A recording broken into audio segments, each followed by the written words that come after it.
Good morning and Jai Hind students. So today we will start with the topic radioactivity. Firstly, you should know what is a radioactivity. Radioactivity is the phenomena of emitting alpha, beta and gamma radiation spontaneously. So what is alpha particle? Alpha particle is a nucleus of helium.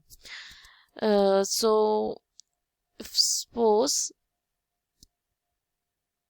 here is a radioactive substance kept in a lead box and it emits various radiation like alpha, beta, gamma. So alpha will having positive charge will go towards a negative plate, beta will be having negative charge will go towards positive plate, and gamma is just amount of radiation, so it will go straight, it is a neutral.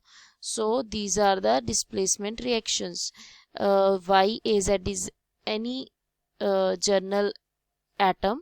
So by emitting alpha particle, its atomic number and mass number will be reduced by 2 and 4. Similarly, YAZ after emitting beta, its atomic number will be increased by 1. After emitting gamma radiation, it will be having a lower energy. As we know, the atom which is unstable will be having higher energy, so they tend to release energy to become stable, so they emit gamma radiations. Rutherford and Soddy's law of radioactive decay, they gave some laws which are discussed here. Disintegration of radioactive material is purely a random process and it is merely a matter of chance. Which nucleus will suffer disintegration or decay first cannot be told. So if we take two nucleus, two atoms, it cannot be predicted that which one of them will decay first. It is just it is like a probability, so it is a random process. Second is rate of decay is completely independent of physical composition and chemical conditions of material. So the decaying rate does not depend upon physical composition and chemical conditions of the material.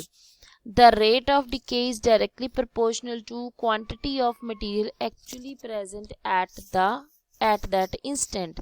As the decay goes on, the original material goes on decreasing and the rate of decay consequently go on decreasing.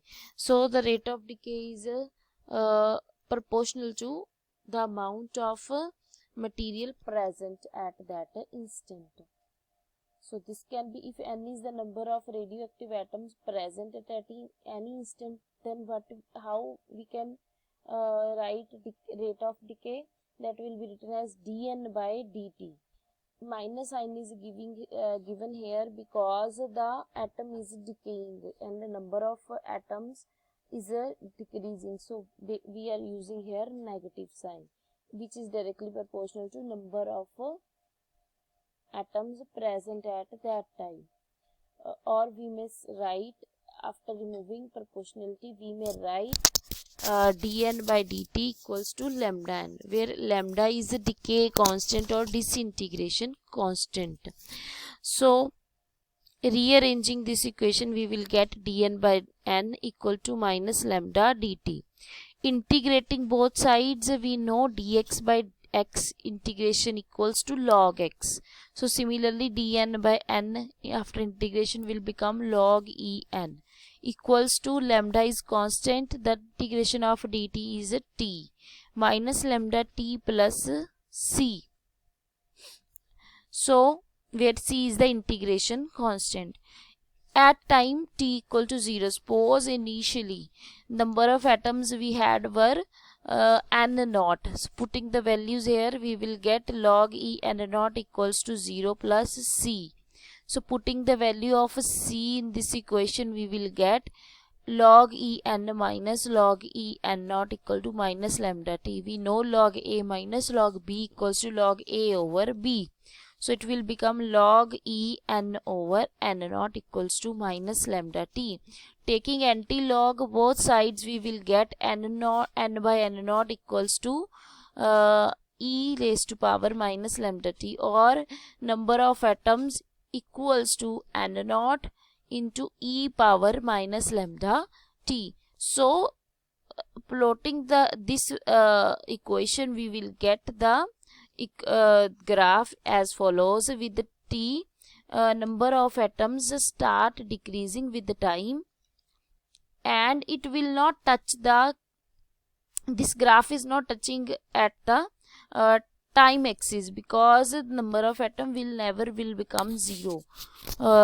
It will firstly will come half, then 1/4, then 1/8, and goes on. So this kind of equation will we get. So this is very important equation. Hopefully you have understood the article and the phenomena. If you have any doubt, you can ask me personally, or you may comment in inbox also. Till then, stay safe, stay home. Thank you so much.